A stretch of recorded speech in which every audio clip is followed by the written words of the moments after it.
Selamat datang di Live for Free. Saya Jimmy Narotama, saya dosen di Vkom Unpad. Dalam kesempatan kali ini saya akan menjelaskan mengenai produksi learning content atau yang biasa kita sebut video pembelajaran. Ya, eh, yang pertama proses produksi learning content atau video pembelajaran gitu ya dalam dalam hal ini adalah konteksnya adalah video gitu ya. Nah, proses ketika produksi itu sebenarnya bisa dilakukan dengan dua cara gitu kan ya. Yang pertama itu kita menggunakan monitor yang besar gitu ya. Lalu di situ kita tayangkan PowerPoint gitu. Nah, itu yang paling paling umum dilakukan. Jadi seperti kita mengajar mungkin ya, tapi patokannya tadi kita berbicara kepada kamera, tapi patokannya itu adalah monitor yang berisi adalah PowerPoint gitu ya. Nah, yang selanjutnya itu ada dengan menggunakan teleprompter gitu ya, itu kayak pembaca berita gitu ya.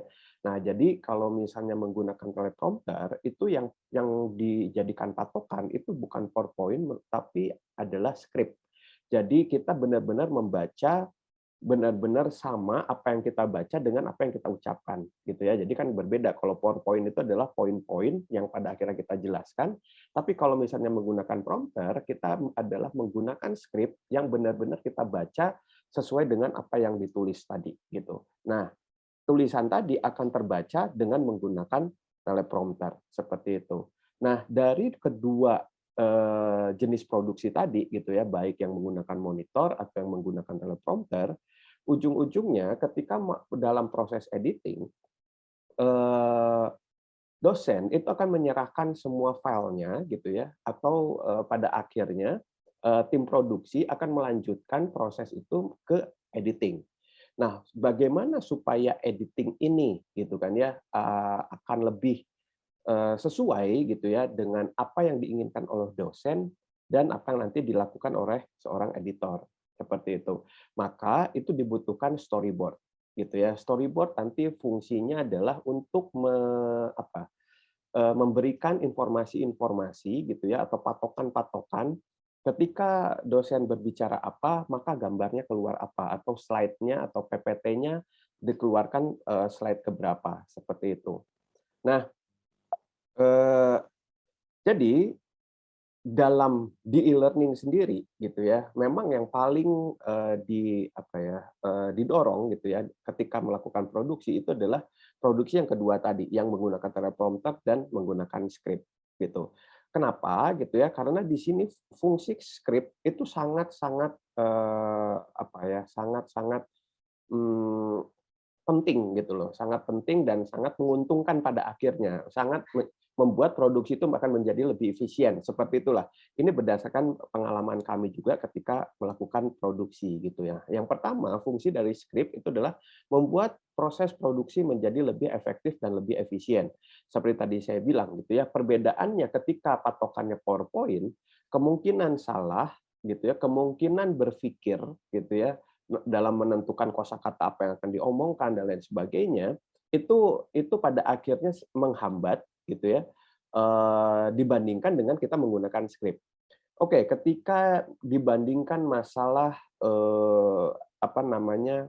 natural atau tidaknya gitu ya ketika membawakan, materi, itu memang ujung-ujungnya adalah latihan gitu ya. Kalau misalnya kita memang sudah terbiasa membaca tapi dengan pembawaan yang natural, itu menurut saya fine-fine saja gitu ya.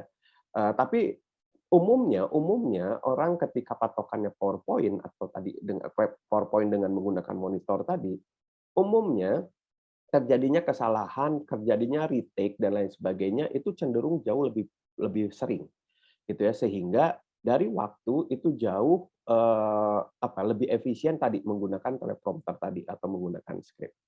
Lalu durasi video menjadi lebih terukur. Ya, karena patokannya adalah apa yang kita baca gitu ya. Jadi ketika kita sudah membaca selama 5 menit, selama 7 menit, selama 12 menit gitu ya dari materi tersebut, ketika lagi produksi margin error-nya itu paling tinggi juga 1 menit ke atas, 1 menit ke bawah. Jadi kalau misalnya tadi 9 menit misalnya gitu ya, paling paling lama jadinya 10 menit dan paling sebentar jadinya 8 menit. Gitu. Tergantung ketika kita latihan membacanya seberapa cepat dan ketika lagi produksi kita membacanya seberapa cepat, gitu ya. Seperti itu. Tapi akan jauh berbeda kalau misalnya tadi menggunakan PowerPoint. Seperti sekarang lah gitu ya, saya berbicara patokannya adalah PowerPoint, itu pada akhirnya begitu apa ya, tidak kurang terstruktur lah gitu ya ketika menyampaikan materi. Selanjutnya, redaksional atau pilihan kata lebih terencana dan sesuai karena tadi kita sudah pikirkan ketika membuat skrip, gitu ya. Lalu yang terakhir adalah minim kesalahan dalam menyampaikan materi. Ya, karena ini adalah membaca, gitu ya. Jadi kalau misalnya kita tenang dan membaca dengan tenang, gitu ya, itu umumnya jarang terjadi kesalahan. Selanjutnya tadi kita berbicara masalah storyboard. Kalau ini storyboard sebenarnya menggunakan PPT perlu gitu ya, kalau baik menggunakan skrip juga perlu gitu ya. Tapi kenapa sih pada akhirnya ketika mau produksi ini kenapa harus ada skrip, ada storyboard? Kayaknya banyak banget syarat-syaratnya, unsur-unsurnya. Ini pada dasarnya adalah untuk mempermudah gitu ya. Mempermudah dan apa ya, meminimkan gitu ya miskomunikasi, mispersepsi antara dosen, pemilik subjek gitu ya, pemilik materi dengan editor yang nanti mengerjakan videonya gitu. Jadi fungsi storyboard yang pertama membuat proses editing menjadi lebih efektif dan efisien. Seperti tadi gitu ya. Lalu slide atau informasi yang ditampilkan dalam video sesuai dengan keinginan SMA, bukan berdasarkan asumsi editor. Sering terjadi storyboard tidak ada, pada akhirnya dikira-kira oleh editor, oh ini kayaknya ganti slide nih, oh ini kayaknya ganti slide nih gitu ya. Tapi ada kayaknya. Tapi kalau misalnya storyboard itu sudah dosen yang menentukan, oh ini ketika saya ngomong ini slide kedua, ketika ngomong ini slide ketiga, atau keluar tulisan apa, oh keluar gambar apa dan lain sebagainya, itu benar-benar dosen yang memberikan informasi tersebut gitu ya. Nah, selanjutnya ketika tahapan produksi gitu ya. Jadi tahapan produksi itu sebenarnya ada konsep besar gitu ya, ada konsep kecilnya nih gitu ya. Konsep besarnya ada tahap development, produksi dan distribusi. Development itu kayak bikin RPS gitu ya, terus kita mau bikin emosi buat siapa gitu ya, dan lain sebagainya. Produksi itu nanti kita pecah lagi menjadi praproduksi, produksi, pasca produksi, lalu distribusi. Distribusi ini apakah hanya ditampilkan di YouTube atau misalnya ini akan di LMS atau dan lain sebagainya gitu ya. Itu faktor X yang lain. Nah, kita fokus di produksi, ada praproduksi, produksi, pasca produksi. Ketika di praproduksi yang pertama harus dibuat itu adalah tadi skrip dan storyboard. Untuk apa? Untuk kita skrip untuk ketika nanti kita produksi gitu ya bahannya, lalu storyboard untuk pasca produksi gitu. Nah, nanti untuk skrip dan storyboard contoh-contohnya mungkin saya akan bisa sampaikan di video yang lain.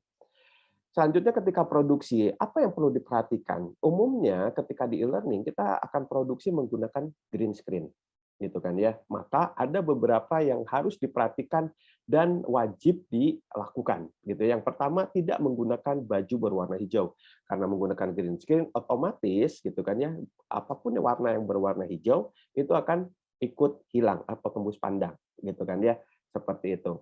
Lalu tidak menggunakan baju yang ada motif warna hijau, ini biasanya batik nih. Batik ketika Bapak Ibu misalnya gitu ya, merasa bahwa batiknya warna krem, warna coklat, gitu, warna biru gitu ya.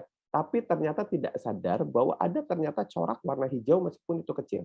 Nah, itu tetap tidak bisa gitu ya, tidak bisa dilakukan karena corak yang warna hijau tadi itu juga akan hilang pada akhirnya.